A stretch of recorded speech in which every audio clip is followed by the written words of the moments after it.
Hello everyone, आज की class में हम डिस्कस करेंगे हमारा test number 2 of electrochemistry. I hope so आपने test number 2 of electrochemistry attempt किया होगा एंड अटेम्प्ट करने के बाद आपको कुछ डाउट्स वहां पर रहे होंगे, जो क्वेश्चंस आपके गलत हुए होंगे। तो इस वीडियो सोल्यूशन को देखने के बाद आपके वो सारे डाउट्स क्लियर हो जाएंगे, राइट। तो चलिए स्टार्ट करते हैं हमारा टेस्ट नंबर 2। इसका पहला क्वेश्चन है, which of the following aqueous solution produce metal after electrolysis, right. ठीक है, हमें यहाँ पर यहाँ पर ये दे रखे हैं, जैसे पोटाशियम डाइक्रोमेट, इसका क्या लिया है, एक्वस सोल्यूशन। तो उसने कहा है कि जब हम इन गिवन सब्सटेंसेस के एक्वस सोल्यूशन लेते हैं तो यहाँ पर कौन सी मेटल, ठीक है, आफ्टर इलेक्ट्रोलिसिस क्या हो जाएगी, प्रोड्यूस हो जाएगी। तो देखिए यहाँ से हमारे पास जैसे पोटाशियम है, ठीक है, क्रोमियम भी है, यहाँ पर क्या है, पोटाशियम है, मैग्नीज है मेटल, ठीक है, यहाँ पर सोडियम मेटल है और यहाँ पर क्या है, कॉपर मेटल है, राइट। यही है ना। अब आपको कैसे देखना है कि मेटल कहाँ पर प्रोड्यूस होगी। देखो, मेटल प्रोड्यूस होने का मतलब क्या है, जैसे कि हमारे पास मान लो कॉपर है, ठीक है। एक चीज हो, एक्वस सोल्यूशन का मतलब क्या है, एक्वस सोल्यूशन का मतलब है वाटर में उसका सोल्यूशन बनाया गया है, राइट। तो मतलब जैसे कि कॉपर 2 पॉजिटिव है, कॉपर 2 पॉजिटिव से क्या बन रहा है, कॉपर, ठीक है। बट एक्वस सोल्यूशन है, एक्वस सोल्यूशन में हमारे पास क्या होगा, H पॉजिटिव आयंस रहे होंगे, यहाँ पर H पॉजिटिव आयंस रहे होंगे, राइट। तो हमें क्या करना है, जो मेटल आयन है और जो H पॉजिटिव आयन है उसके रिडक्शन पोटेंशियल का कंपैरिजन कर लेना है। आप कहोगे कि मैम अगर रिडक्शन पोटेंशियल का कंपैरिजन करके हमारे पास कैसे आंसर आ सकता है। देखो सिंपल सी चीज सोचो, कॉपर 2 पॉजिटिव से कॉपर बन रहा है, राइट, हमारे पास। अब इसका मतलब क्या हो रहा है, यहाँ पर कॉपर 2 पॉजिटिव से अगर कॉपर बनेगा और इसके साथ मान लो कि H पॉजिटिव कंपीट कर रहा है, तो इसकी क्या होनी चाहिए, रिडक्शन होनी चाहिए। कॉपर 2 पॉजिटिव से कॉपर बनना चाहिए ना, तो इसकी जो ये सब्सटेंस है इसकी तो रिडक्शन होनी चाहिए, और जो H पॉजिटिव है उसकी क्या होनी चाहिए, ऑक्सीडेशन होनी चाहिए, ठीक है। मतलब H2 से H पॉजिटिव ऐसे होना चाहिए, ठीक है। तभी हमारे पास क्या होगी, मेटल प्रोड्यूस होगी, राइट। यही तो होगा ना, तभी हमारे पास क्या होगी, मेटल प्रोड्यूस होगी। तो देखिए इसका मतलब क्या है कि जो मेटल का रिडक्शन पोटेंशियल है वो H पॉजिटिव से ज्यादा होना चाहिए, राइट। देखो मैं क्या लिख रही हूं, रिडक्शन पोटेंशियल ऑफ मेटल, ठीक है, मेटल आयन जैसे कॉपर 2 पॉजिटिव के लिए है, should be more than H positive, ठीक है। तो वो मेटल क्या हो जाएगी, वहां पर प्रोड्यूस हो जाएगी आफ्टर इलेक्ट्रोलिसिस, राइट। अब देखिए, जो अब हमारे पास जब हम इलेक्ट्रोकेमिकल सीरीज को स्टडी करते हैं, इलेक्ट्रोकेमिकल सीरीज को याद करने का मैंने आपको तरीका भी बताया था, है ना, लिथियम के बाबा सरदार, खाना मांगे आलू, है ना, पानी आलू में, आलू पानी में, ठीक है, इस तरीके से। तो हमारे पास यहाँ पर हम क्या देखते हैं, जो हमारे पास पोटाशियम मेटल है, ठीक है, क्रोमियम है, सोडियम है, ये सारी मेटल्स हमारे पास, इनका जो रिडक्शन पोटेंशियल होता है वो क्या होता है, लेस होता है, ठीक है। इनका जो रिडक्शन पोटेंशियल है वो क्या है, less than H positive, right. तो इसलिए ये मेटल तो यहाँ पर आफ्टर इलेक्ट्रोलिसिस वहां पर प्रोड्यूस नहीं होने वाले। तो इसका मतलब कॉपर 2 पॉजिटिव क्या होगा, यहाँ पर हमारे पास यहाँ पर प्रोड्यूस हो जाएगा, क्योंकि कॉपर 2 पॉजिटिव का रिडक्शन पोटेंशियल क्या होता है, ज्यादा होता है H पॉजिटिव से, ठीक है। तो हमारे पास आंसर क्या रहेगा, option D is are correct answer. Next question हमारे पास है, how many grams of chromium are deposited in the electrolysis of solution of chromium nitrate in the same time that it takes to deposit 0.5 gram of silver in a silver coulometer arranged in series।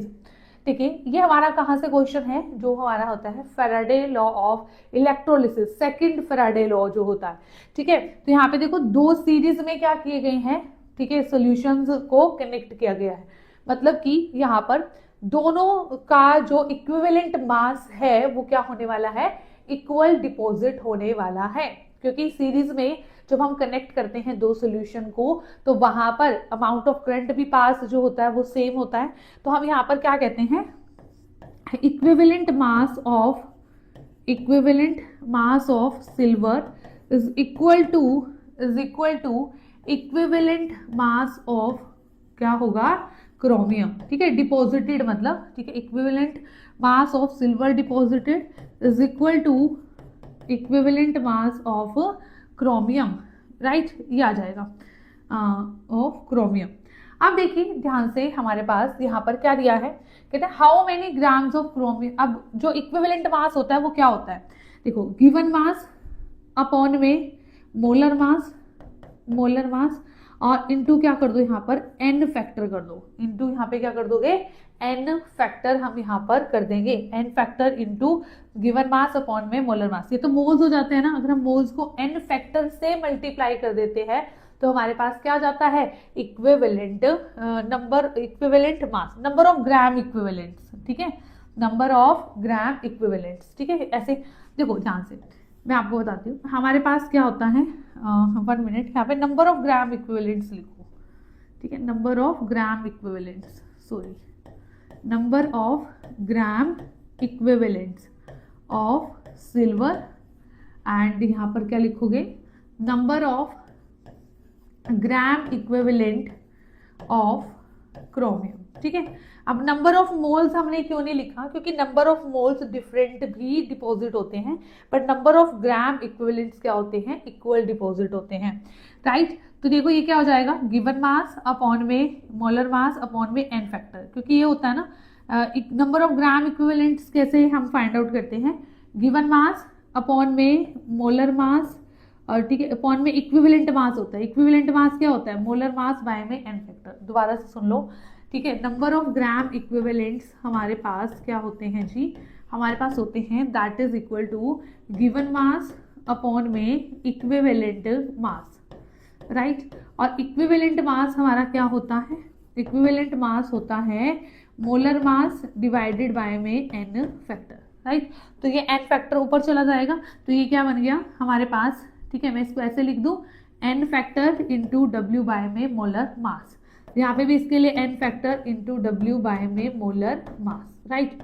अब देखिए silver के लिए क्या दे रखा है, 0.5 ग्राम और 54 gram of silver is deposited, इतना है ना। तो यहाँ पर सिल्वर के लिए n फैक्टर 1, ये है 0.54 और मोलर मास सिल्वर का कितना दिया हुआ है 108, राइट। यहाँ पर क्रोमियम वाले केस में क्रोमियम 3 पॉजिटिव है ना, और नाइट्रेट के ऊपर -3 आएगा। देखो NO3 एक नाइट्रेट के ऊपर -1 होता है ना, तो यहाँ पर n फैक्टर क्या है 3, ये हमें फाइंड आउट करना है। और जो मोलर मास है क्रोमियम का वो कितना दिया हुआ है 52, राइट। अब इसको सॉल्व कर दीजिए तो हमारे पास क्या आंसर आ जाएगा, हमारे पास W की यहाँ पर वैल्यू आ जाएगी। अब देखिए जैसे यहाँ पे 0.54 है तो ठीक है इसको ऐसे कर लीजिए, तो ये क्या आ गया 2 आ गया, तो हमारे पास क्या आ गया यहाँ पर, अब ध्यान से देखिएगा 1 अपॉन में, ठीक है, यहाँ पे है 1 अपॉन में 200 is equal to W upon में 14, W अपॉन में 14। तो W की जो वैल्यू हमारे पास आएगी वो आएगी 14 बाय में 200, ठीक है। तो ये आ गया 0.07 ग्राम, इतना आया ना हमारे पास, देखिए ध्यान से, ठीक है। 0.07 किसके अप्रॉक्स है, तो हमारे पास इसके अप्रॉक्स है, तो हम यहाँ पर इसको यहाँ पर रख दें। देखो यहाँ पर 3 हमने यहाँ पर ये रखा ना, 3 1 जा 3, ठीक है, इन एक्चुअल में यहाँ पर 17 के अप्रॉक्स आएगा, 17 आएगा जी, सॉरी, ठीक है, 14 थोड़े आएगा, 14 3 तो 42 होता है, यहाँ पे क्या आएगा 17 आएगा, ठीक है। आप कहोगे मैम 17 भी नहीं आएगा, ये तो कट ही नहीं होता, भाई इतना अप्रॉक्स तो ले सकते हो, 51 आना चाहिए ना यहाँ पर, तो 52 इतना अप्रॉक्स आप ले लो, आंसर आपका बिल्कुल करेक्ट आएगा। तो यहाँ पर 17 है इंस्टेड ऑफ 14 हियर 17, ठीक है, ये क्या है 17 बाय में 200, राइट। तो हमारे पास कितना आ जाएगा 0.086, इसके अप्रॉक्स आंसर आएगा। तो option number A is correct answer, right. उसके बाद हमारे पास नेक्स्ट क्वेश्चन आता है, when 2 half cells of electrode potential of E1 not and E3 not, then where N1 N2 and N3 are number of electron exchange in first second and combined half cell, okay, ठीक है, तो इसमें से हमें बताना है कि कौन सा करेक्ट है। Two half cell electrode potential of E1 and E2 not आएगा, E1 एंड E2 नोड, ठीक है। तो हमें ये बताना है कि यहाँ पर, ठीक है, जब दोनों को कंबाइन कर दिया तो जो हमारे पास E3 नोड आएगा वो क्या आएगा, ठीक है। तो देखिए हमारे पास, क्योंकि जो EMF होता है सेल का वो क्या होती है, एक इंटेंसिव प्रॉपर्टी होती है। अगर वो एक इंटेंसिव प्रॉपर्टी है तो हम उसको डायरेक्ट, वो एडिटिव नहीं होती, ठीक है। एक्सटेंसिव प्रॉपर्टी एडिटिव होती है ना, इंटेंसिव नहीं होती, तो हम उसको डायरेक्ट ऐड या सब्ट्रैक्ट हम नहीं कर सकते, बट हम डेल्टा जी को कर सकते हैं, ठीक है। तो हम लिख सकते हैं delta G3 not is equal to delta G1 not plus delta G2 not. तो हमारे पास आ गया minus N3 E3 not F minus N1 E1 not F minus N2 E2 not F, right. तो हमारे पास यहाँ पर E3, ठीक है। अब देखिए N3 तो नंबर ऑफ इलेक्ट्रॉन्स उन्होंने ऐसे दे रखा है। अब यहाँ पर जो F है, मान लो हमने माइनस F यहाँ पर कॉमन ले लिया, यहाँ पर हो गया N3 E3 नॉट, यहाँ पर माइनस F कॉमन, तो क्या आ गया N1 E1 not plus N2 E2 not, right. तो यहाँ पे इससे ये कैंसिल, तो हमारे पास E3 नॉट की वैल्यू आ गई N1 E1 not plus N2 E2 not divided by में N3, राइट। तो हमारे पास जो इसका आंसर है यहाँ पे तो N3 का स्क्वायर है, तो ऑप्शन बी हमारा क्या रहेगा, करेक्ट आंसर रहेगा। उसके बाद हमारा नेक्स्ट क्वेश्चन है, consider the following equation for a cell reaction, ठीक है। हमें पहली रिएक्शन दे रखी है A plus B gives C plus D, इसके लिए E नॉट क्या है, x वोल्ट, और K इक्विलिब्रियम हमें दे रखा है K1, ठीक है। ये पहले वाली रिएक्शन के लिए है यहाँ तक। उसके बाद ये सेकंड रिएक्शन है 2A प्लस 2B, ठीक है। मतलब इस इक्वेशन को क्या कर रखा है, एक तरीके से 2 से मल्टीप्लाई कर रखा है। इसके लिए E नोट दे रखा है y वोल्ट और K इक्विलिब्रियम हमें दे रखा है K2, ओके। ये है इक्विलिब्रियम कांस्टेंट। तो हमें बताना है इसमें से कौन सा रिलेशन यहाँ पर करेक्ट है। तो देखिए x is equal to Y, X is equal to 2y। तो सबसे पहले तो एक चीज यहाँ पर देखिए, अगर हमारे पास रिएक्शन सेम है, सिर्फ हमने यहाँ पर 2 से मल्टीप्लाई किया है, तो क्या रिएक्शन को 2 से मल्टीप्लाई करने पर जो EMF है वो डबल हो जाता है, ठीक है, नहीं होगा, क्योंकि वो एक एक्सटेंसिव प्रॉपर्टी नहीं है, इंटेंसिव प्रॉपर्टी है। इट मीन्स जो EMF है तो वो तो क्या रहेगा, x is equal to Y, क्या रहेगा, x is equal to Y, right. उसके बाद इक्विलिब्रियम कांस्टेंट। अब देखिए जैसे हमारे पास ये रिएक्शन है A plus B gives C plus में D, इसके लिए जो इक्विलिब्रियम कांस्टेंट है वो है K1। तो मतलब देखो K1 किसके इक्वल होगा, K1 होगा concentration of C concentration of D, ठीक है। यही होता है ना, concentration of product upon concentration of reactant raise to power their stoichiometry coefficient, ठीक है। अब हमारे पास सेकंड इक्वेशन के लिए क्या होगा, सेकंड इक्वेशन के लिए इक्विलिब्रियम कांस्टेंट है K2। तो सेकंड जो रिएक्शन हमारे पास दे रखी है उसमें 2 से मल्टीप्लाई किया गया है, राइट। तो इसके लिए हम कैसे लिख सकते हैं, कंसंट्रेशन ऑफ C का स्क्वायर, कंसंट्रेशन ऑफ D की पावर 2, कंसंट्रेशन ऑफ A की पावर 2, कंसंट्रेशन ऑफ B की पावर 2। तो क्या हम इसको ये नहीं लिख सकते K1 की पावर 2, ठीक है। तो मतलब जो K2 है वो किसके इक्वल है, K1 स्क्वायर के इक्वल है, राइट। तो K2 is equal to K1 square, right. तो देखिए यहाँ पर हमें दे रखा है K1 is equal to K2, K1 is equal to K2, तो ये तो नहीं है, अब ये भी नहीं है, ये तो पहले ही हमारे पास क्या हो गया, ठीक है। यहाँ पर है देखो x is equal to y, यहाँ पर है K1 square is equal to K2, तो option C is correct answer, right. उसके बाद हमारे पास जो नेक्स्ट क्वेश्चन आता है वो है, for the listed standard potential what is the E naught for the cell, right. हमारे पास यहाँ पर, ठीक है, ये एक सेल रिएक्शन हमें दे रखी है, ठीक है, फॉर ये वाली रिएक्शन हमें यहाँ पर दे रखी है। इसके लिए हमें क्या बताना है, ठीक है, हमें वैल्यू बतानी है। यहाँ पर देखो दो रिएक्शन है, ठीक है, ये ऐसे, ठीक है, ये हमारी नेट सेल रिएक्शन है जिसके लिए हमें क्या बताना है, ई नोट बताना है। अब ये हमें एक रिएक्शन दे रखी है N2 plus 5H positive plus 4 electron gives N2H5 positive aqueous, right. इसके लिए जो ई नोट की वैल्यू है वो है -0.23 वोल्ट। एंड जो हमारे पास नेक्स्ट इक्वेशन है, ठीक है, BiO पॉजिटिव एक्वस प्लस में 2H positive plus 3 electron gives bismuth plus में यहाँ पर वाटर, और इसके लिए जो ई नोड है वो कितना है, plus 0.32 volt, right, it is 0.32 volt. ठीक है, अब देखिए हमें ना ये रिएक्शन फाइंड आउट करनी है। ठीक है, ये नेट रिएक्शन हमारे पास आनी चाहिए। तो देखिए बिस्मथ ऑक्साइड BiO जो है वो हमारे पास कहाँ पर, ये प्लस, यहाँ पर प्लस नहीं, ये प्लस है। ठीक है, इसका मतलब ये प्लस है। तो देखिए जो बिस्मथ हमारे पास क्या है, ठीक है, ये है बिस्मथ ऑक्साइड। ठीक है, ये इसके ऊपर ही साइन है जी। ठीक है, जो भी है ये यहाँ पर, अब ये हमारा क्या आना चाहिए, रिएक्टेंट साइड आना चाहिए, और बिस्मथ और नाइट्रोजन हमारी कहाँ आनी चाहिए, प्रोडक्ट साइड आनी चाहिए। तो देखो अगर मैं इन दोनों रिएक्शन को ऐसे डायरेक्ट ऐड करूंगी तो पहली बात तो ये नंबर ऑफ इलेक्ट्रॉन्स, ठीक है, जो नंबर ऑफ इलेक्ट्रॉन्स हैं ये आपस में ये कैंसिल नहीं होंगे। ठीक है, तो ये तो हमें कैंसिल करने हैं। ये नेट सेल रिएक्शन बनाते हैं, कैसे बनेगी, राइट, जैसे कि हम मैथमेटिक्स में करते हैं। अब तो आप यहाँ से देखो हमें 3N2 प्रोडक्ट में चाहिए। ठीक है, अब आपको क्या करना है, और यहाँ पे 4BiO, ठीक है, ये चाहिए। और आप दूसरे तरीके से ऐसे भी आप देख सकते हो कि हमारे पास है ना, क्या है, हमारे पास यहाँ पर 4 इलेक्ट्रॉन है, यहाँ पर 3, इनको हमें क्या करना है, गायब करना है। तो इस इक्वेशन को क्या करेंगे, 3 से मल्टीप्लाई, और इसको क्या करेंगे, 4 से मल्टीप्लाई हम यहाँ पर करेंगे, राइट। ठीक है, इसको 3 से मल्टीप्लाई करेंगे और इसको क्या करेंगे, 4 से मल्टीप्लाई हम करेंगे। ठीक है, अब और ये है ना जो हमारे पास BiO, ये नेगेटिव है ना कि पॉजिटिव है। ठीक है, ये है।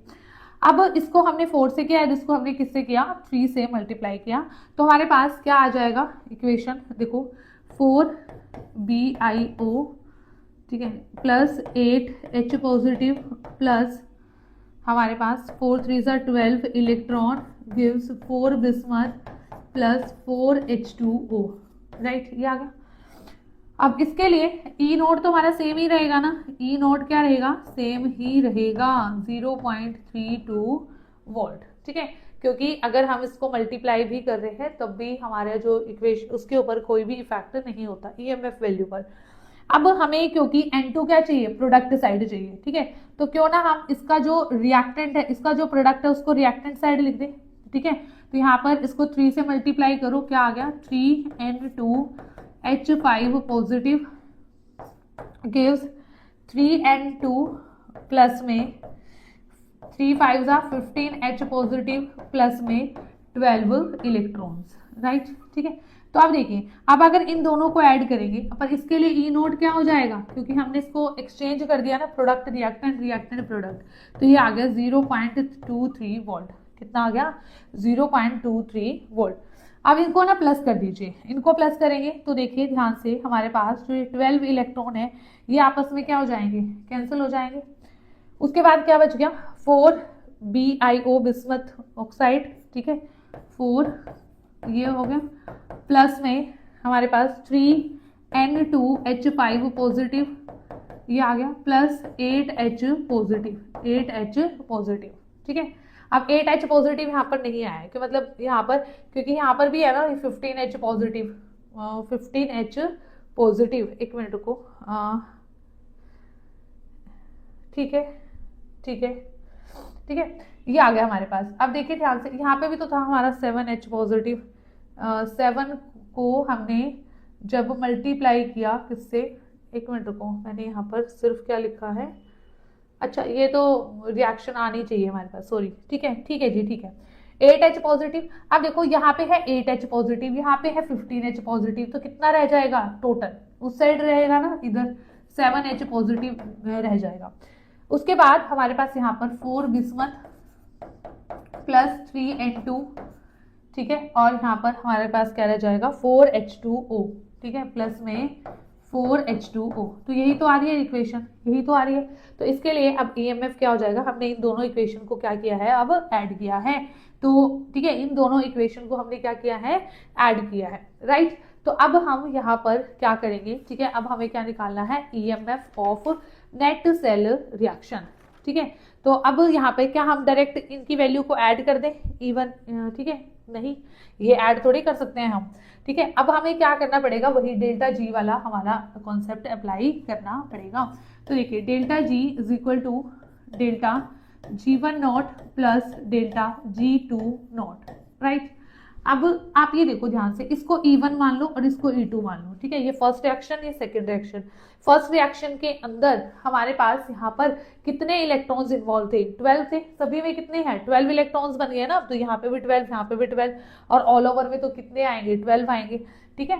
तो यहाँ पर हमारे पास, यहाँ पर इस तरीके से लिखिए, ठीक है, minus N3 NE not F लिख लो, minus N1 E1 not F minus N2 E not F। अब हमने क्योंकि नंबर ऑफ इलेक्ट्रॉन सेम बना लिए हैं, तो यहाँ पर -12 F E नॉट, यहाँ पे भी -12, ठीक है। पहले मैं F लिख रही हूँ, F E1 not -12 F E2 not, right, ठीक है। यहाँ पे -12 F कॉमन ले लिया हमने, ठीक है, -12 F कॉमन ले लिया, तो यहाँ पे क्या बच गया? E1 नॉट प्लस में E2 नॉट, राइट। तो इससे ये कैंसिल हो गया, तो E नॉट हमारे पास कितना आ गया?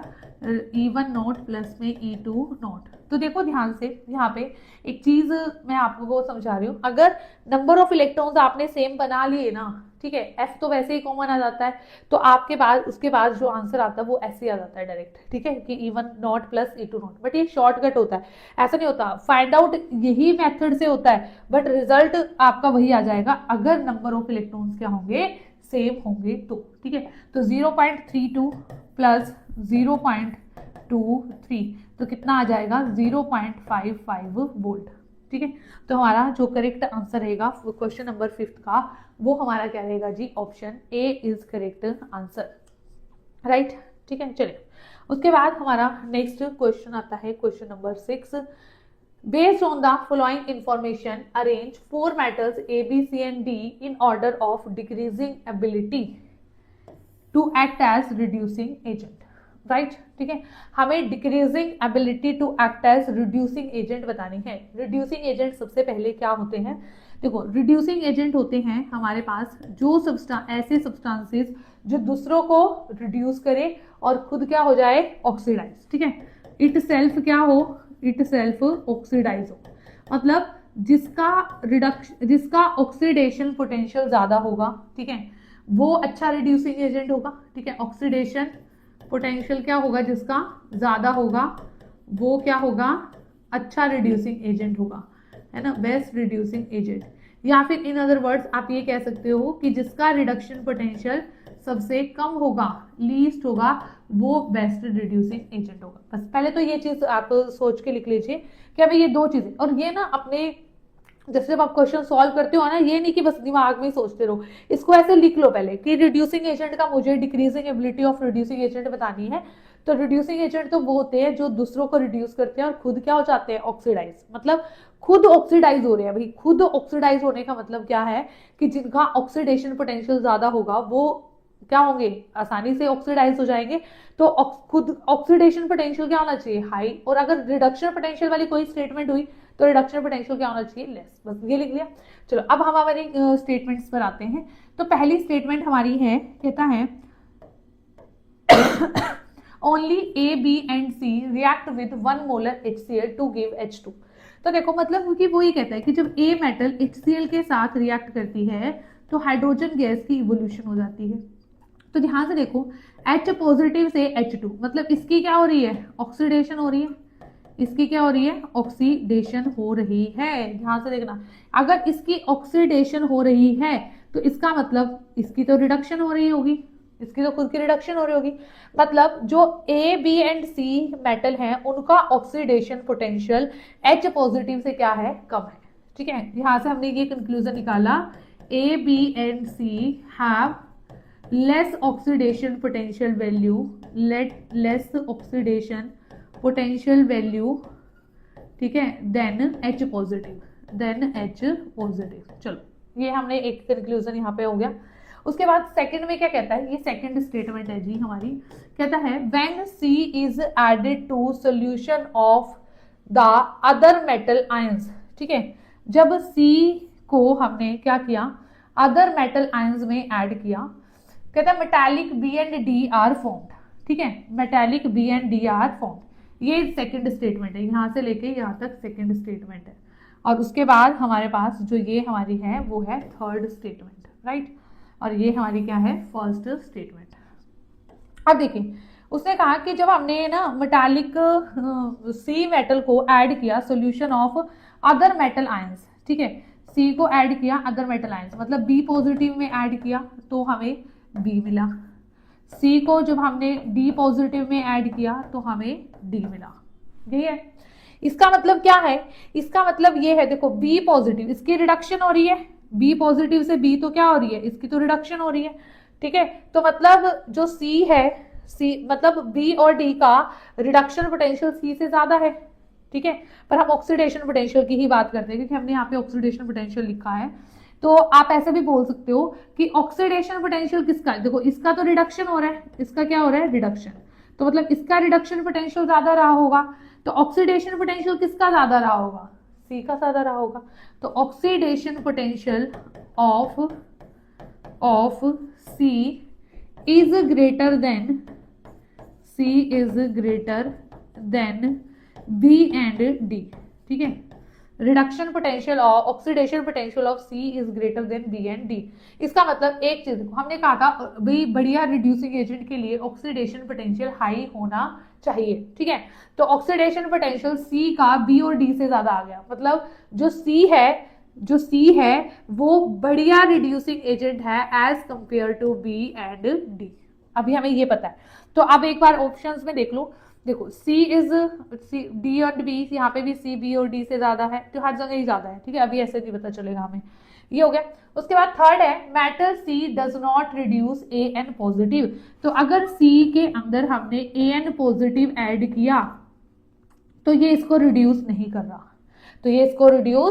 रहा, इसका मतलब जो C है, ठीक है, AN पॉजिटिव से A इसको रिड्यूस नहीं कर पा रहा, तो मतलब कौन रिड्यूस होगा यहाँ पर, C रिड्यूस होगा। तो C की तो रिडक्शन होगी ना, अब इन दोनों में से किसकी रिडक्शन हुई, तो रिडक्शन मतलब AN पॉजिटिव से A तो बन ही नहीं पा रहा, तो इसका मतलब AN पॉजिटिव की रिडक्शन नहीं हो रही, मतलब A की क्या हो रही होगी, ऑक्सीडेशन हो रही होगी, ठीक है। तो A का जो ऑक्सीडेशन पोटेंशियल है वो किससे ज्यादा है, C से ज्यादा है। Oxidation potential of A is more than C, इसका मतलब तो यही हुआ, ठीक है।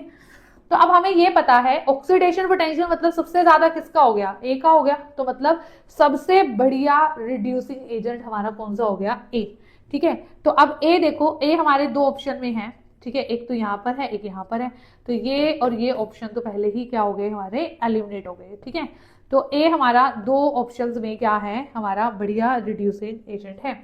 अब ठीक है, अब यहाँ पे देखो A के बाद C है, अब D और B का कंपैरिजन करना है आपको। अब किसका कंपैरिजन करना है, D एंड B का। अब D एंड B का कंपैरिजन कहाँ से होगा, देखो ध्यान से, हमने कहा था कि A B एंड C इन तीनों का ऑक्सीडेशन पोटेंशियल क्या है, लेस है H पॉजिटिव से, मतलब D का नहीं है, D का मतलब क्या है, ऑक्सीडेशन पोटेंशियल क्या होगा, ज्यादा होगा। मतलब अगर मैं B और D का कंपैरिजन करूं तो B और D में से किसका ऑक्सीडेशन पोटेंशियल ज्यादा होगा, तो क्या B का या D का होगा ना, तो D का होगा, फिर A, फिर C, फिर D और फिर B, ठीक है। तो हमारे पास यहाँ पर, ठीक है, एक मिनट रुकिए 1 मिनट, हमें डिक्रीजिंग एबिलिटी बतानी है ना, तो सबसे ज्यादा तो A हो गया, फिर C हो गया, ये तो बिल्कुल करेक्ट है। एक मिनट दो मुझे, यहाँ पर ऐसा ना हो हमने जल्दी में गलत कर दिया।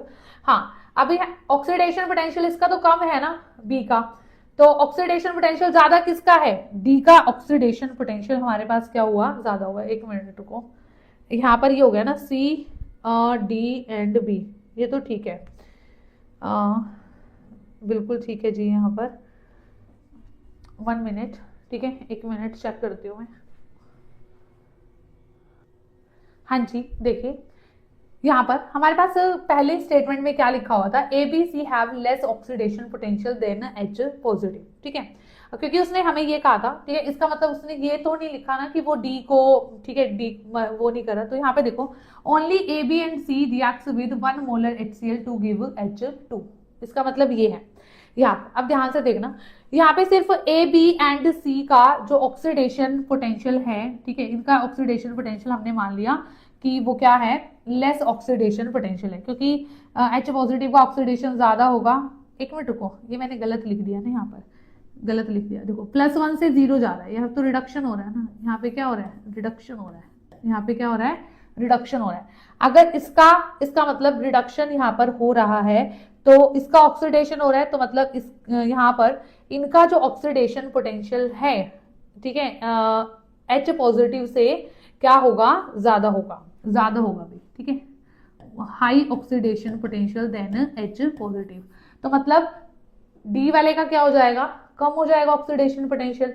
अगर डी वाले का ऑक्सीडेशन पोटेंशियल कम है, तो इसका मतलब वो क्या है, सबसे लीस्ट रिड्यूसिंग एजेंट है। यहाँ पे गलती थी, ठीक है, लीस्ट मतलब लीस्ट गुड रिड्यूसिंग एजेंट है। तो हमारे पास पहले बी आएगा और फिर क्या आएगा, डी। तो ऑप्शन डी हमारा क्या रहेगा, करेक्ट आंसर, ठीक है। यहाँ पे मिस्टेक थी, मैं भी यही देख रही थी ये कहाँ पे मिस्टेक है, देखो ध्यान से। उसके बाद है, a solution containing H positive and D positive ions is in equilibrium with a mixture of H2 and D2 gases at 25 degree Celsius if the partial pressure of both gases are 1 atmosphere, find the ratio of this, ठीक है।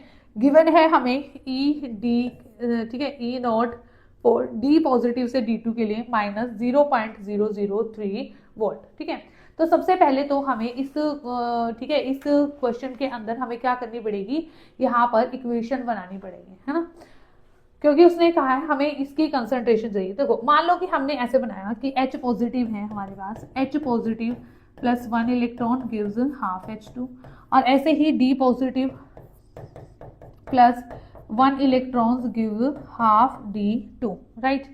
तो यहाँ पर अगर हम इनको plus करेंगे तो क्या होगा, H positive plus D positive plus 2 electron gives half H2 plus में हाफ D2, ठीक है, ये बनेगा। बट आप एक चीज ध्यान से देखो, हमें जब हम इसके ऊपर नर्स इक्वेशन अप्लाई करेंगे तो क्या हमारे पास D positive by H positive आएगा, नहीं। इसका मतलब D पॉजिटिव तो हमारा कहाँ आना चाहिए, प्रोडक्ट में आना चाहिए, तब जाके हमारे पास क्या आ सकता है, हम इसे लिखते हैं ना logarithm of concentration of product upon reactant, ठीक है। तो इस ये तो हमारे पास करेक्ट नहीं है, तो अब हम इसको ना तो करेक्ट करते हैं। करेक्ट हम कैसे करेंगे, देखो ध्यान से, ठीक है। मतलब H पॉजिटिव प्लस 1 इलेक्ट्रॉन, इसकी तो क्या हो रही होगी, रिडक्शन ही हो रही है, इसकी रिडक्शन हो रही है, मतलब ये कैथोड पे रिएक्शन हो रही होगी। और यहाँ पे क्या हो रहा होगा, half D2 gives D positive plus 1 electron, ठीक है, ये हमारे पास होगा। तो यहाँ पर 1 इलेक्ट्रॉन ही है, तो half H positive plus half D2 gives half H2 plus में D पॉजिटिव, राइट। अब उसने कहा है कि दोनों गैसेस का जो है, उनकी जो गैसेस है वो 1 एटमॉस्फेयर प्रेशर है, ठीक है। इसका भी प्रेशर 1 एटमॉस्फेयर, इसका भी प्रेशर 1 एटमॉस्फेयर। अब इसके ऊपर क्या लगा देते हैं, नर्स इक्वेशन, राइट। देखो ये बना है H positive plus half D2 gives, यहाँ पर है D positive plus half H2। इनका तो जो प्रेशर है वो 1 एटमॉस्फेयर है, इसका भी जो प्रेशर है वो 1 एटमॉस्फेयर है। Applying Nernst equation on it, ठीक है, नर्स इक्वेशन अप्लाई कर लीजिए इसके ऊपर, तो हमारे पास क्या हो जाएगा, E cell is equal to E naught cell minus 0.0591 divided by में n की वैल्यू कितनी है 1 into logarithm of concentration of D positive over concentration of H positive, right. अब पहले क्या निकालेंगे, E नोट सेल, ठीक है, E नोट सेल निकालेंगे। E नोट सेल तो क्या होगा हमारे पास, 1 मिनट, ठीक है, E सेल क्या होगा, 0 होगा। E सेल 0 क्यों होगा, क्योंकि इक्विलिब्रियम की कंडीशन दे रखी है, इक्विलिब्रियम की कंडीशन, राइट। तो E सेल तो क्या हो गया 0। E नोट सेल निकाल लेते हैं। E नोट सेल क्या होता है, E note cathode minus E note anode, ठीक है। मतलब हमें कैथोड का भी रिडक्शन पोटेंशियल चाहिए और एनोड का भी रिडक्शन पोटेंशियल चाहिए, ठीक है। 1 मिनट जी मैं चेक कर लेती हूँ वीडियो, हाँ जी ठीक है, ठीक चल रही है। तो देखिए E note cathode minus E note anode, तो यहाँ पे देखिए कैथोड पे क्या है, कैथोड पे तो ये था H पॉजिटिव, इसकी रिडक्शन हो रही थी ना, ये है ना कैथोड। तो कैथोड हाइड्रोजन के लिए कितना होता है इलेक्ट्रोड पोटेंशियल, 0 होता है, ठीक है, माइनस एनोड। एनोड के लिए हमें क्या दे रखा है यहाँ पर, रिडक्शन पोटेंशियल दे रखा है, दैट इज माइनस 0.003, ठीक है, माइनस 0.003। तो यहाँ पे क्या हो जाएगा, plus 0.003 volt, that is E not cell. तो ये आ गया 0.003 minus 0.0591 into logarithm of concentration of D positive by वे एच पॉजिटिव। तो इसको आप सॉल्व कर दीजिए। तो ठीक है, ये जब इधर आएगी minus 0.003 is equal to minus 0.0591 logarithm of D positive by में एच पॉजिटिव, राइट। तो ये माइनस माइनस तो कैंसिल हो गया, ठीक है, ये वाली टर्म इधर आ जाएगी 0.0591, ठीक है। तो हम इसको सॉल्व करेंगे, तो हमारे पास यहाँ पर सॉल्व करने पर जो concentration of D positive and H positive की रेशियो आएगी वो हमारे पास आएगी 1.123, राइट। तो ये हमारे पास इसका आंसर आ जाएगा, ठीक है, option B is correct answer. उसके बाद हमारे पास जो नेक्स्ट क्वेश्चन आता है वो आता है the standard electron potential for the following reaction is 1.33 volt. तो जो ई नॉट सेल आपको दिया है वो दिया है 1.33 volt. What is the potential at pH is equal to 2। PH कितनी है, 2। रिएक्शन हमारे पास ये दे रखी है, ठीक है, 14H पॉजिटिव एक बार ही आएगा, यहाँ पे 2 बार, ठीक है। Cr2O7 2 negative plus 14H positive plus 6 electron gives this, ठीक है। अब यहाँ पर जब हम यहाँ पर हमें क्या बताना है, पीएच ई सेल बताना है, द स्टैंडर्ड इलेक्ट्रोड पोटेंशियल दिया हुआ है, पोटेंशियल बताना है। तो अप्लाई करो Nernst equation, E cell is equal to E not cell minus 0.0591 over में एन की वैल्यू कितनी है, यहाँ पे 6 इलेक्ट्रॉन है, 6 into logarithm of concentration of, यहाँ पे देखो क्रोमियम इसकी तो वैल्यू 1 ही है, देखो क्रोमियम 3 पॉजिटिव का स्क्वायर लिखोगे, ठीक है। वाटर के लिए अगेन क्या होती है, 1 होती है लिक्विड के लिए। यहाँ पर Cr2O7 2 नेगेटिव, ठीक है, प्लस यहाँ पे प्लस में नहीं सॉरी, इंटू H पॉजिटिव की पावर 14, यही बनेगा। तो इसकी वैल्यू क्या है, 1 है, इक्वल टू 1 मोलर दे रखी है, देखो ध्यान से, ये भी 1 मोलर है और ये भी 1 मोलर है, तो ये भी किसके इक्वल हो जाएगी, इक्वल टू 1।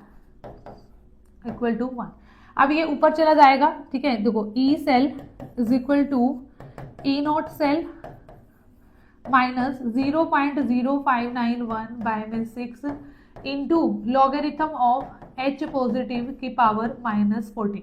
ये माइनस 14 आगे आ गया, ठीक है, इसकी वैल्यू भी पुट कर दो। माइनस 14 जब आगे आएगा minus minus plus 14 into 0.0591 by में 6 into logarithm of H positive. But जो पीएच होती है वो क्या होती है, माइनस लॉगरिथम ऑफ एच, ठीक है। तो यहाँ पे अगेन नेगेटिव साइन इंट्रोड्यूस ही कर लो जी आप, माइनस 14, ठीक है। इसको ऐसे लिख सकते हैं ना, देखो ध्यान से, मैं इसको माइनस लिख रही हूँ और यहाँ पर minus logarithm of H positive कर रही हूँ, ठीक है। 14 इंटू 0.0591 बाय में 6 इंटू पीएच और पीएच की वैल्यू आपको कितनी दे रखी है, 2, तो यहाँ पे लिख दो 2, ठीक है। तो देखिए 2 3 6। अब यहाँ पे अगर आपको कैलकुलेशन को इजी करना है ना, देखो यहाँ पे 14 है तो 3 5 15 ऐसे मान लो, ठीक है, 14, ठीक है, बहुत ज्यादा डिफरेंस नहीं आने वाला आपके क्वेश्चंस में, ठीक है। पर यहाँ पे ना एक चीज देखो, ये 1.8 है 1.9 है, एग्जैक्टली करना, क्योंकि यहाँ पे जो डिफरेंस है वो बहुत कम है, ठीक है। ऑप्शन का जरूर ध्यान रखना। अब यहाँ पर हमारे पास, ठीक है, इसको सॉल्व कर लो। वैसे भी अब तो हमारे नेट के अंदर कैलकुलेटर क्या हो गया, अलाउड हो गया, 1.33, ठीक है, 14। बट मान लो कि अगर यही क्वेश्चन मान लो किसी ऐसे एग्जाम में आ गया, मान के चलो, ठीक है, जैसे हमारा सेट वगैरह का एग्जाम होता है तो वहाँ पे आ जाते हैं, जिन भी स्टेट्स में होता है, तो अगर है ना वहाँ पे क्वेश्चन आ गया तो फिर आपको ना ऑप्शन में जरूर डिफरेंस देखने को मिलेगा, ठीक है। ऐसा नहीं है कि इतने फिर क्लोज ऑप्शन होंगे, आपको ऑप्शन में जो है वो डिफरेंस देखने को मिलेगा, फिर वहाँ पे आप इजिली कैलकुलेशन ऐसे कर सकते हो, ठीक है। 3 5 15, ठीक है, 14 इंटू 0.0591 बाय में 3, ठीक है। तो चलिए इसको जब हम सॉल्व करेंगे, ठीक है, इसको जब हम यहाँ पर सॉल्व करेंगे तो हमारे पास कितना आ जाता है 1.0। देखो 1.33 में से कुछ माइनस हो रहा है तो 1.3 से तो कम वैल्यू आएगी, आप खुद सोच लो, यहाँ पे यही आंसर आएगा ऑप्शन डी। डायरेक्ट क्वेश्चन को आप ऐसे भी अप्रोच कर सकते हो, ठीक है, क्योंकि देखो आपने ये सॉल्व कर लिया, पूरा सॉल्व करके आपको पता चल रहा है कि इसमें से कुछ माइनस हो रहा है, प्लस तो हो नहीं रहा। अगर 1.3 में कुछ प्लस होता है, ये तीनों वैल्यूज तो तभी आएंगी ना, तो डायरेक्ट आप आंसर लिख दो विदाउट कैलकुलेटिंग। हमारा आंसर क्या आएगा, ये आएगा ऑप्शन डी। नेक्स्ट है हमारे पास कोबाल्ट, कोबाल्ट 2 पॉजिटिव C2 ऐसे दे रखा है। For this cell delta G is negative F। Okay, हमें बताना है यहाँ पर डेल्टा G कब नेगेटिव होगा, ठीक है। अब देखिए इस रिएक्शन में जो ये है कोबाल्ट से कोबाल्ट 2 पॉजिटिव, मतलब ये रिएक्शन हो रही है एनोड पर और ये हो रही है कैथोड पर, ठीक है। तो रिएक्शन लिख लेते हैं एक बार, reaction at cathode, net cell reaction बनाते हैं। नेट सेल रिएक्शन बनाने के बाद हम क्या करेंगे यहाँ पर, ठीक है, डेल्टा G लिखेंगे, है ना, और फिर देखेंगे यहाँ पर कैसे, ठीक है। फिर ई नोट सेल भी वो नर्व्स इक्वेशन अप्लाई करेंगे पहले तो। कैथोड पर हमारे पास रिएक्शन है कोबाल्ट 2 पॉजिटिव C1 से यहाँ पे +2 इलेक्ट्रॉन रहा होगा और इससे कोबाल्ट बना होगा। एट एनोड, एनोड पर जो वैल्यू है वो है कोबाल्ट से कोबाल्ट 2 पॉजिटिव यहाँ पर विद C2 प्लस में 2 इलेक्ट्रॉन, राइट।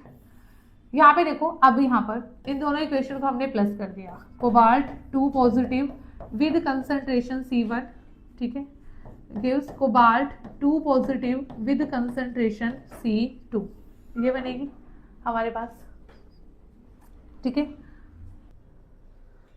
हाँ जी, तो देखिए इसके अंदर हमारे पास ये नेट सेल रिएक्शन क्या हो जाएगी, ठीक है, कोबाल्ट 2 पॉजिटिव यहाँ पे C1 से और यहाँ पर कंसंट्रेशन क्या है C2। अब हमें ये बताना है कि यहाँ पर जो डेल्टा G नेगेटिव कब होगा, ठीक है। अब देखिए जो डेल्टा G हमारे पास होता है वो क्या होता है -NEF, तो इसके लिए हमें ई सेल पता होना चाहिए, राइट। अब ई सेल हमें कैसे पता चलेगा, बाय अप्लाइंग नर्व्स इक्वेशन, ठीक है। तो अब हम क्या करेंगे, नर्व्स इक्वेशन को अप्लाई करेंगे, तो यहाँ पर, ठीक है, तो अप्लाई कीजिए Nernst equation by applying Nernst equation. तो नर्व्स इक्वेशन हमारे पास क्या होती है, E cell is equal to E note cell minus 0.0591 divided by n logarithm of cobalt 2 positive, यहाँ पर कंसंट्रेशन क्या है C2 और यहाँ पर कितना है C1 है, राइट। अब देखिए यहाँ पर हमारे पास जो n फैक्टर है वो कितना रहेगा, यहाँ पर 2 रहेगा, n फैक्टर क्या रहेगा, यहाँ पर 2 रहेगा। अब यहाँ पर एक चीज यहाँ पर देखो, ई नोट सेल, ठीक है। अब ई सेल यहाँ पर उससे पूछा है डेल्टा G कब नेगेटिव है, तो हमें ई सेल के अकॉर्डिंग हमें क्या बताना पड़ेगा, यहाँ पर इसका आंसर बताना पड़ेगा। अब देखिए ई नोट सेल की वैल्यू क्या होगी, जब दोनों ही कोबाल्ट है, तो मतलब जितना रिडक्शन पोटेंशियल होगा उसका अपोजिट, इक्वलेंट अपोजिट क्या होगा, ठीक है, अपोजिट साइन, वो क्या होगा हमारा ऑक्सीडेशन पोटेंशियल होगा। तो ये तो मतलब क्या आ जाएगा, ये वैल्यू आ जाएगी 0, ये वैल्यू क्या आ जाएगी 0 आ जाएगी, ठीक है। तो -0.0591 बाय में 2 लॉगरिथम ऑफ C2 बाय में C1, राइट। तो ई सेल हमारे पास आ गया -0.0591 bye 2 logarithm of C2 bye में C1, राइट। अब देखिए हमारे पास ई सेल डेल्टा G क्या होता है -NEF, राइट। तो डेल्टा G नेगेटिव होने के लिए हमारे पास जो E होना चाहिए वो क्या होना चाहिए, पॉजिटिव होना चाहिए, राइट। अब ई सेल हमारे पास पॉजिटिव कब होगा, ई सेल पॉजिटिव तब होगा, अब ध्यान से देखिए ये तो वैल्यू नेगेटिव है, तो ये वैल्यू भी क्या होनी चाहिए, नेगेटिव आनी चाहिए। ये नेगेटिव कब आएगी, जब C1 की वैल्यू क्या होगी, C2 से ज्यादा होगी, राइट। अगर C2 ज्यादा होगा तो पॉजिटिव वैल्यू आएगी, जो ठीक है C1 की वैल्यू क्या होनी चाहिए, C2 से ज्यादा होनी चाहिए। तो ऑप्शन बी इज करेक्ट, ठीक है। 9 का क्या हो जाएगा हमारे पास, ऑप्शन बी इज करेक्ट। उसके बाद हमारे पास है next, 1 molar solution of cadmium 2 positive is added to excess iron, ठीक है, and system is allowed to reach equilibrium, what is our concentration of cadmium 2 positive at equilibrium. हमें बताना है इक्विलिब्रियम पर जो कंसंट्रेशन है कैडमियम 2 पॉजिटिव की वो कितनी होगी, और ई नोट सेल हमें यहाँ पर दे रखा है, राइट। अब हम यहाँ पर ये कंसंट्रेशन है, यहाँ पर 1 मोलर है, ठीक है, कंसंट्रेशन इज 1 मोलर। अब हमारे पास यहाँ पर ई नोट की वैल्यू हमें दी है और हमें कंसंट्रेशन ऑफ ये बतानी है इक्विलिब्रियम पर, क्योंकि इक्विलिब्रियम है तो ई सेल क्या हो जाएगा, ई सेल मतलब यहाँ पर 0 हो जाएगा पोटेंशियल ऑफ सेल। तो E is equal to E note cell minus 0.0591 divided by में एन, एन की value 2, logarithm of Fe2 positive over cadmium 2 positive, right. यहाँ पर ये सॉलिड है, आयरन और कैडमियम सॉलिड है, तो इसके लिए वैल्यू 1 आएगी। तो ई सेल हमारे पास क्या हो जाएगा, 0 हो जाएगा। E note cell 0.037 minus 0.0591/2 logarithm of concentration of Fe2 positive by में, ठीक है, यहाँ पर हमारे पास क्या है, ठीक है, अपॉन में concentration of cadmium 2 positive, right. हमारे पास अब यहाँ पर इस क्वेश्चन के अंदर आप यहाँ पर देखिए, हमें बतानी है, कहते हैं कि स्टार्टिंग में जो हमने कंसंट्रेशन ली थी कैडमियम 2 पॉजिटिव आयन की वो कितनी थी, 1 मोलर, बट हमें कंसंट्रेशन बतानी है कैडमियम आयन की एट इक्विलिब्रियम कंडीशन, राइट। तो देखिए ऐसे हम यहाँ पर इसको अप्रोच करेंगे, इसमें दोनों में डिफरेंस है, स्टेटमेंट को आप ध्यान से रीड कीजिएगा। हमारे पास यहाँ पर, ठीक है, इनिशियल कंसंट्रेशन यहाँ पर 1 मोलर थी, तो यहाँ पे ये कितनी थी, 0 थी, ठीक है, यहाँ पर ये कितनी रही होगी, यहाँ पर 0 यहाँ पर रही होगी। अब हमने मान लिया इक्विलिब्रियम पर कि जैसे कि x इसका अमाउंट यूज हो गया है, तो यहाँ पर ये 1 माइनस एक्स और ये कितना होगा, x होगा, ठीक है, ये कितना होगा, x होगा, बट हमें कैडमियम 2 पॉजिटिव की चाहिए, राइट। तो अब हमारे पास हम यहाँ पर क्या करेंगे, ठीक है, यहाँ पर देखिए ध्यान से, ठीक है, ये हो गया, तो ये भी हमारे पास इसके कॉरेस्पॉन्डिंग x रहा होगा, ठीक है, तो ये हो जाएगा 0.037, यहाँ पे इधर आएगा माइनस में 037 is equal to minus 0.0591 by में 2 into logarithm of Fe2 positive, ये x कैडमियम 2 पॉजिटिव के लिए 1 माइनस एक्स, ठीक है। अब हमारे पास यहाँ पर इसको ऐसे लिख लीजिए 1 0, ठीक है, यही आएगा, तो मतलब हमें चाहिए तो Fe2 पॉजिटिव और इसके लिए ना बेसिकली, ठीक है, तो यहाँ पर आएगा x अपॉन में 1 माइनस में x, ठीक है। तो कैडमियम 2 पॉजिटिव की इक्विलिब्रियम पर कंसंट्रेशन है 1 माइनस एक्स, मतलब पहले हम x को सॉल्व करेंगे, फिर 1 माइनस एक्स की वैल्यू यहाँ पर हम फाइंड आउट करेंगे। तो हमारे पास यहाँ पर हो जाएगा 0.037 into 2 is equal to 0.0591 into logarithm of x over 1 minus x, right. तो यहाँ पर logarithm of x over 1 minus x is equal to ये हो जाएगा 0.0591, राइट। तो यहाँ से जब हम सॉल्व करेंगे तो हमारे पास, ठीक है, इसको सॉल्व कर लीजिए, तो x की वैल्यू कितनी आएगी, 0.947, ठीक है, पर हमें तो इक्विलिब्रियम पर कंसंट्रेशन चाहिए कैडमियम 2 पॉजिटिव आयन की, concentration of cadmium 2 positive ion at equilibrium concentration 1 minus x, 1 minus 0.947, तो इसमें से माइनस कर दीजिए तो हमारे पास कितना आ जाएगा 0.053, राइट। तो answer is option C. Question को आपको इस तरीके से क्या करना है, अप्रोच करना है। चलिए उसके बाद ये डिफिकल्ट क्वेश्चन था भाई थोड़ा, what is the standard reduction potential for S2 negative copper sulphide copper half cell, given है सोल्युबिलिटी प्रोडक्ट है हमारे पास 10 की power minus 35 and E naught copper 2 positive से कॉपर के लिए 0.34 वोल्ट, राइट, ये हमें दिया हुआ है। तो अब देखिए जो हमारे पास है कॉपर सल्फाइड, यहाँ पर इसके लिए सोल्युबिलिटी प्रोडक्ट दे रखा है, तो सोल्युबिलिटी प्रोडक्ट क्या होगा, देखो कॉपर सल्फाइड से ये बना होगा प्लस S2 नेगेटिव, तो जो सोल्युबिलिटी प्रोडक्ट हम इसके लिए लिख सकते हैं वो लिख सकते हैं concentration of copper 2 positive into concentration of S2 negative, ठीक है। ये हमें दे रखा है ई नोट और हमें क्या बताना है, standard reduction potential for this cell, this half cell ऐसे लिख रखा है ना, हाफ सेल इसके लिए, और यहाँ पर कॉपर के लिए दे रखा है हमारे पास 0.34 वोल्ट, राइट। तो देखिए इस क्वेश्चन के अंदर हमारे पास हम क्या करेंगे, यहाँ पर एक चीज तो हमेशा ध्यान रखना, जो पार्शियल सॉल्युबल सॉल्ट के लिए ना ई नॉट सेल की वैल्यू हमेशा क्या आती है, नेगेटिव आती है, ठीक है, हमेशा क्या आती है, इसकी वैल्यू नेगेटिव आती है। तो मतलब पॉजिटिव वाला आंसर तो नहीं रहेगा, ठीक है, ये तो हमेशा, क्योंकि जो सॉल्युबिलिटी प्रोडक्ट की वैल्यू बहुत कम होती है, ठीक है, इस वजह से। अब मैं आपको सॉल्व करके दिखाती हूँ, डोंट वरी, ठीक है। हमारे पास सबसे पहले हम क्या करेंगे, यहाँ पर हमने अप्लाई किया, ठीक है, ई नल्स इक्वेशन अगर हम अप्लाई करते हैं, E cell is equal to E note cell minus, ठीक है, पहले तो इक्वेशन बनानी पड़ेगी, सॉरी पहले इक्वेशन बनाओ जी।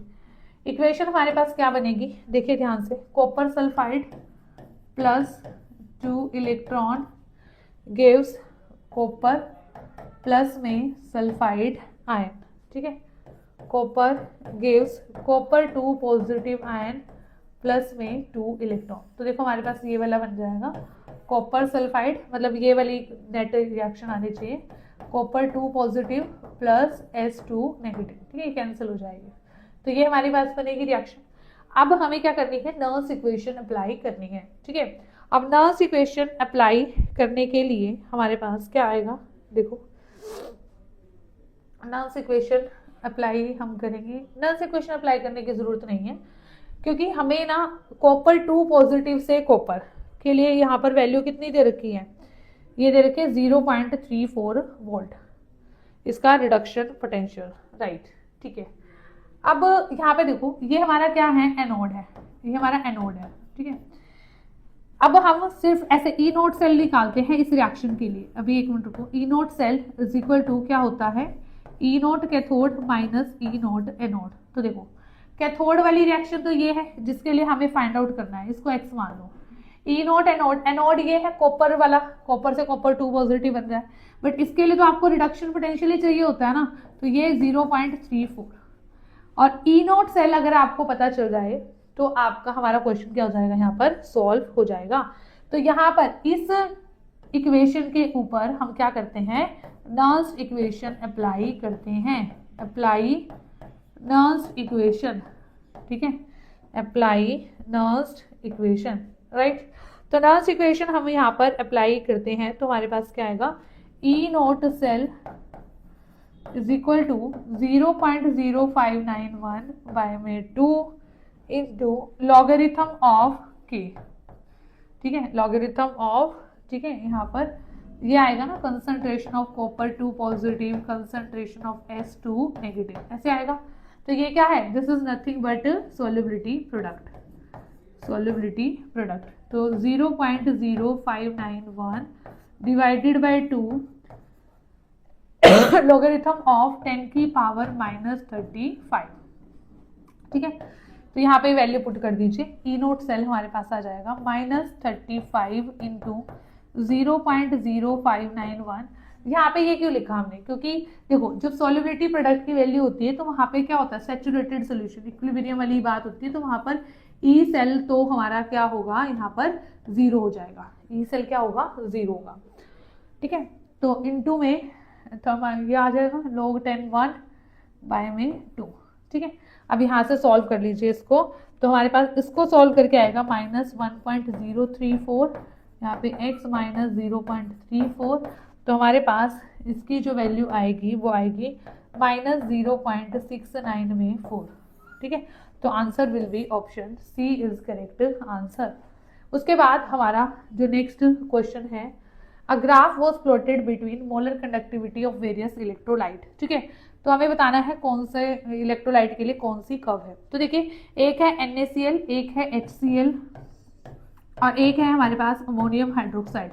तो अमोनियम हाइड्रोक्साइड तो क्या है, वीक इलेक्ट्रोलाइट है, तो वीक के लिए, ठीक है, और ये दोनों क्या है, स्ट्रॉन्ग इलेक्ट्रोलाइट है। अब देखिए वीक के लिए कर्व ये रही होगी, तो ये तो होगी अमोनियम हाइड्रोक्साइड के लिए कर्व। अब ये दोनों स्ट्रॉन्ग के लिए हैं, पर दोनों में से H पॉजिटिव की जो कंडक्टेंस है वो ज्यादा होती है, तो फर्स्ट कर्व HCl के लिए और जो सेकंड कर्व रही होगी वो किसके लिए होगी, NaCl के लिए। तो मतलब option B is are correct answer. उसके बाद हमारा नेक्स्ट क्वेश्चन है dissociation constant of weak acid is this. ठीक है, डिसोसिएशन कांस्टेंट, ठीक है, Ka 1.6 इंटू 10 की power -5 and the molar conductivity eight infinite dilution हमें दे रखी है 380 इंटू 10 की पावर -4 साइमन मीटर स्क्वायर पर mole. If the cell constant मतलब L/A 0.01 metre inverse, then the conductance of 0.01 molar acid solution is. ठीक है, हमें ये बतानी है कंडक्टेंस मतलब हमें G की वैल्यू फाइंड आउट करनी है। तो देखो सबसे पहले तो क्वेश्चन को आपको सोचना कैसे है, अप्रोच कैसे करना है। तो देखिए हमारे पास कंडक्टेंस G, देखो R क्या होता है, R is equal to rho into L/A, right. तो इसको 1/R 1/रो इंटू यहाँ पर हो गया A/L। तो 1/R कंडक्टेंस, ये क्या हो गया 1/ रेजिस्टिविटी कंडक्टिविटी, यहाँ पर ये हो गया L/ यहाँ पे सेल कांस्टेंट। ठीक है, तो मतलब सेल कांस्टेंट तो देखो हमारे पास है, हमारे पास कापा नहीं है। अगर हमारे पास कापा आ गया तो कंडक्टेंस अपने आप आ जाएगी। अब हमारे पास कापा कैसे आएगा, ठीक है, हमारे पास लैम्डा एम नोट है, लैम्डा एम नहीं है, बट कापा क्या होता है लैम्डा एम बाय में सी। अब लैम्डा एम कैसे निकालेंगे, ये क्वेश्चन लेंथी जरूर है, ठीक है, यहाँ पे यूनिट का भी गेम है, ठीक है, बट यकीन मानो आपने अगर एक बार ये वाले क्वेश्चन कर लिए ना तो आपके एग्जाम में जो क्वेश्चन आएगा ना उसको आप यूं सॉल्व कर दोगे, आपको प्रॉब्लम नहीं आएगी वहां पर। ठीक है, देखिए अगर यहाँ से ही पहले इजी क्वेश्चन करके जाओगे, ठीक है, तो एग्जाम में फिर क्या आप न्यू क्वेश्चन को अप्रोच करोगे, क्योंकि एग्जाम में तो न्यू क्वेश्चन है ना। यहाँ पे इस क्वेश्चन के अंदर आपके कई कॉन्सेप्ट छुपे हुए हैं। ठीक है, एक तो ये कि आपको ये वाली चीज ये नॉलेज है या नहीं है। ठीक है, अब लैम्डा एम आपको चाहिए ना कि लैम्डा एम नॉट। फिर लैम्डा एम कैसे निकलेगा, तो देखो वो हमारे पास होता है जैसे कि alpha is equal to lambda M by में लैम्डा एम नॉट, ये हमें दिया हुआ है। अल्फा की वैल्यू डिसोसिएशन कांस्टेंट की हेल्प से क्या करेंगे फाइंड आउट करेंगे। ठीक है, तो अल्फा निकालने के बाद लैम्डा एम आएगा। ठीक है, कंसंट्रेशन हमें दी हुई है, ठीक है, और यहाँ पे यूनिट्स का भी वो रहेगा, यहाँ पे पर मोल है।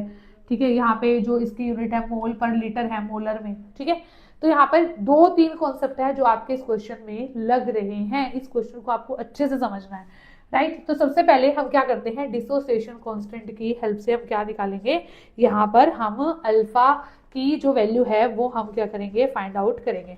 अब देखो क्योंकि हमारे पास किसका डिसोसिएशन हो रहा है, वीक एसिड का।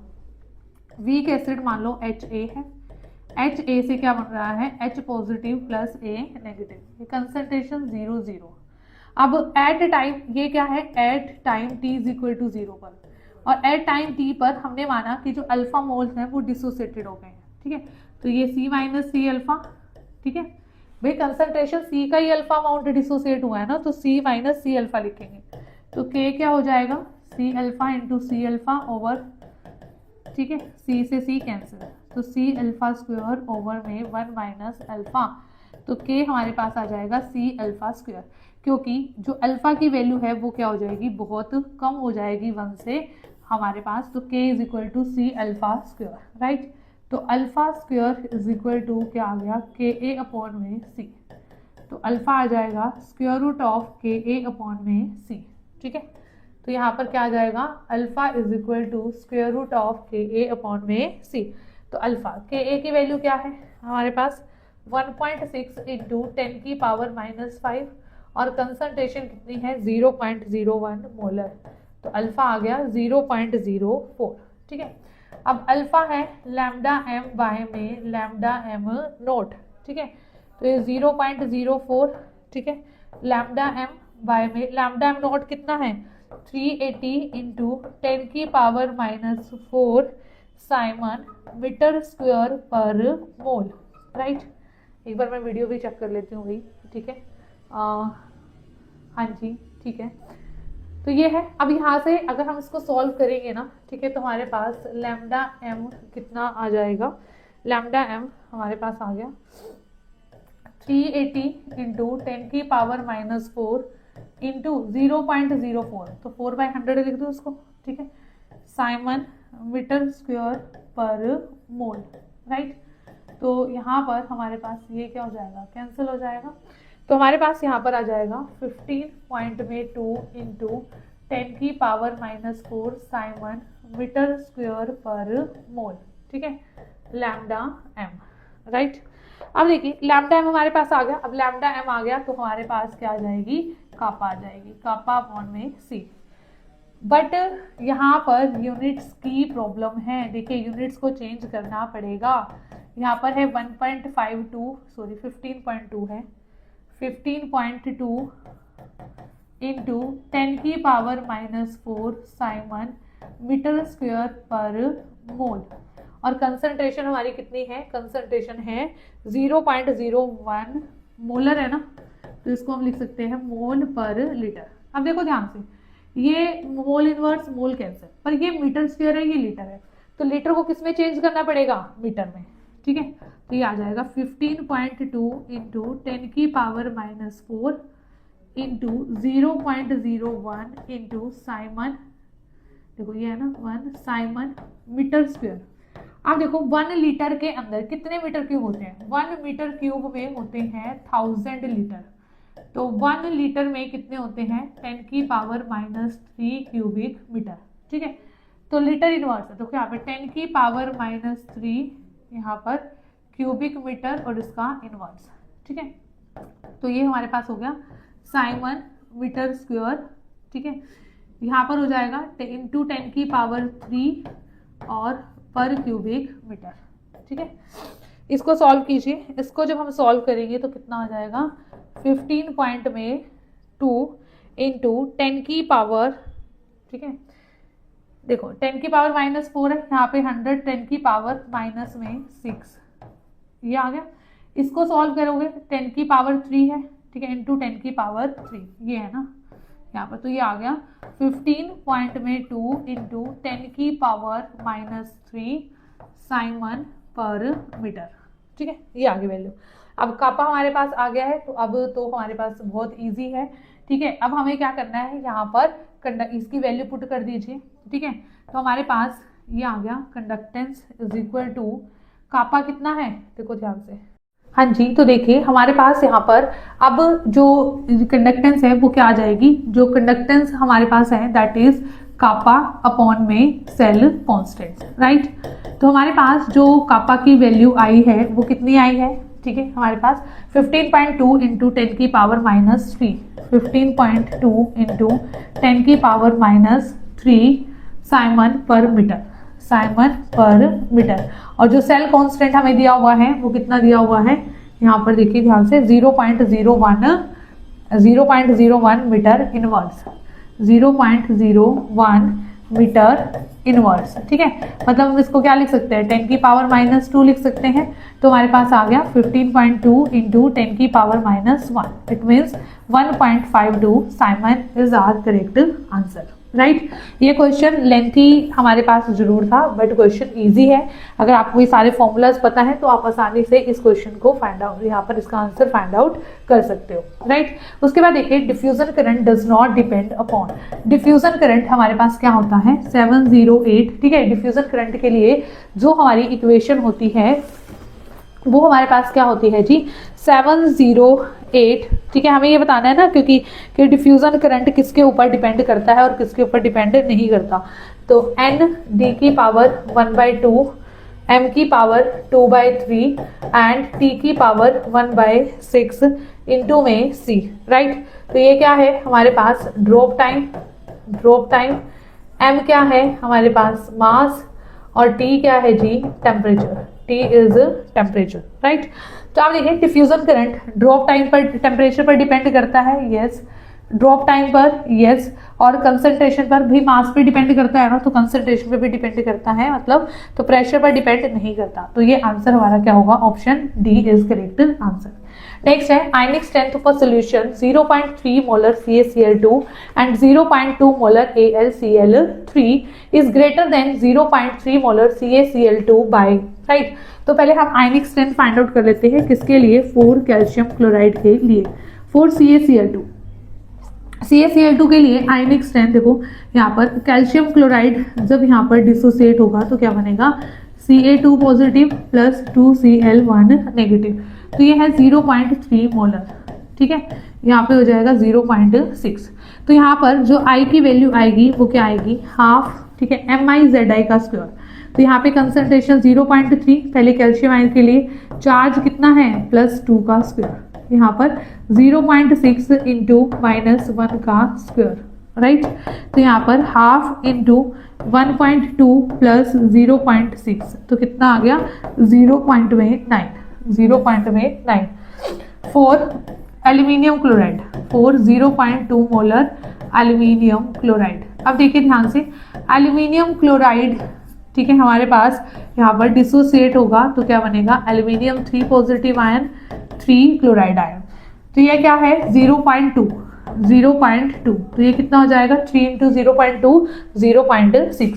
तो आयनिक स्ट्रेंथ हमारे पास हो जाएगी हाफ MiZi का स्क्वायर, ठीक है। यहाँ पर चार्ज ये हो गए, यहाँ पर कंसंट्रेशन 0.6, चार्ज -1 का स्क्वायर, तो हाफ इंटू 1.2 प्लस 0.6, तो कितना आ गया 0.9, ठीक है। अब देखिए जब इन दोनों का मिक्सचर होगा, तो इन दोनों का मिक्सचर होगा, आयनिक स्ट्रेंथ कितनी हो जाएगी 0.9 प्लस 1.2 दैट इज 2.1। सिर्फ 0.3 मोलर CaCl2 है, तो हमारे पास आयनिक स्ट्रेंथ कितनी है 0.9। डिफरेंस दोनों में कितने का है 1.2 का है। देखो वैसे भी आप ध्यान से ऐसे सोच सकते थे कि भाई इन दोनों में डिफरेंस किसका होगा, भाई इसमें से अगर ये माइनस करेंगे, इससे ये और ये तो कैंसिल हो जाएगा, जो मतलब 0.2 मोलर AlCl3 की आयनिक स्ट्रेंथ आएगी, वही तो आंसर होगा। तो अगर आप सिर्फ ये भी फाइंड आउट करते 0.2 मोलर AlCl3 के लिए, जो हमारे पास क्या आया है 1 मिनट डिफरेंस आया है, ठीक है, CaCl2 के लिए 0.9 है, 0.9, हाँ यहाँ पे कितना है 0.9, यहाँ पे गलत नहीं लिखा मैंने कुछ, यहाँ पे 1.8 आएगा, 3 स्क्वायर 9, 1.8 2.4, तो यहाँ पे 1.2 आएगा, 1.2, ठीक है। तो हमारे पास यहाँ पर, ठीक है, तो इसका डिफरेंस आएगा ना, मतलब जो AlCl3 का जो आंसर होगा, तो आंसर क्या हो जाएगा, option D is correct answer. Okay student, तो ये हमारा टेस्ट नंबर 2 था इलेक्ट्रोकेमिस्ट्री का। उसके बाद हम हमारा जो टेस्ट नंबर 3 है इलेक्ट्रोकेमिस्ट्री का वो डिस्कस करेंगे। Okay student.